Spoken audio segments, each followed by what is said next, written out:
DJ Ramnarayan पिपरा पिपरा पिपरा नेपाल संगे जल भरलिए कावर लके आबै छलिया तोरे हो धाम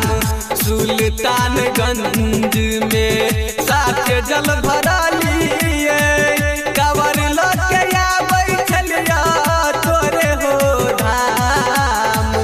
रसते में छोड़ के पलसर पचैर के देव घर चल गइल दोसरे संगे जान हो भोला बाबा रसते में छोड़ के पलसर पचैर के देव घर चल गइल दोसरे संगे जान। DJ Ramnarayan DJ Ramnarayan DJ Ramnarayan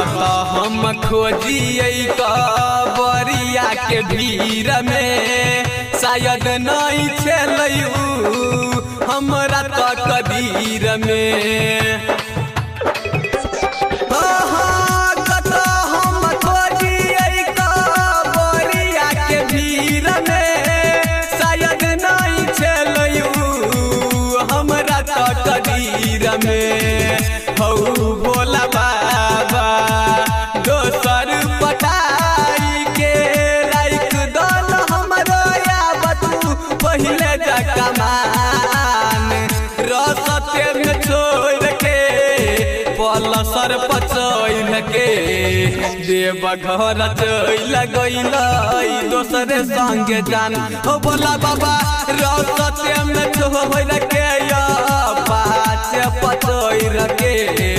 देव घर चल गइल दोसरे संग जान। डीजे रामनारायण आपका यही नाम है। मिलते पिपरा पिपरा पिपरा नेपाल गेल धोखा ओकरो जिंदगी बनाई दिहा खोखा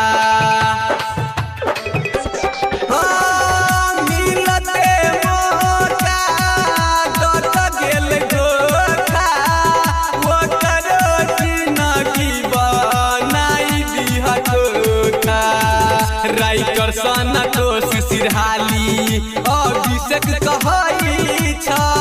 राइत दिन जपबा तोरे हो नाम रसते में छोड़ के पलसर पचैर के देव घर चल गइल दोसरे संगे जान हो भोला बाबा रसते डी में डी छोड़ के डी डी जे जे रामनारायण